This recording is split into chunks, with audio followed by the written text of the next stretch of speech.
আজকের গল্প স্বামীর চালাকি। এক বিবাহিত পুরুষের তার অফিসের ব্যক্তিগত সেক্রেটারির সাথে গোপনে প্রেমের সম্পর্ক ছিল। খুব দারুণ কাজ ছিল তাদের এই প্রেম। একদিন তারা ডেটিংয়ে গিয়ে এতই মধুর সময় কাটাচ্ছিল যে খেয়ালই নেই কখন বিকেল পার হয়ে সন্ধ্যা হয়ে গিয়েছে।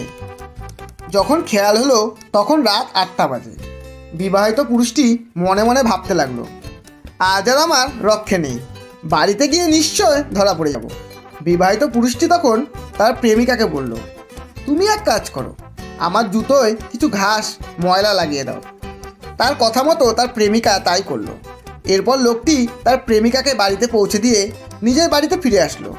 ঘরে ঢুকতেই তার স্ত্রী রাগান্বিত স্বরে বলে উঠল, এতক্ষণ কোথায় ছিলে? লোকটি বলল, আমি তোমায় মিথ্যে বলবো না, আমি আমার ব্যক্তিগত সেক্রেটারির সাথে ডেটিংয়ে গিয়েছিলাম। এরপর তার স্ত্রী তার জুতোর দিকে তাকিয়ে চিৎকার করে বলে উঠল, মিথ্যুক কোথাকার, তুমি এতক্ষণ নিশ্চয় ফুটবল খেলছিলে। গল্পটি শেষ অবধি শোনার জন্য অসংখ্য ধন্যবাদ। গল্পটি ভালো লাগলে একটা লাইক অবশ্যই দেবেন এবং বন্ধু ও আপনজনদের শেয়ার করে চ্যানেলটি সাবস্ক্রাইব করে পাশে থাকবেন।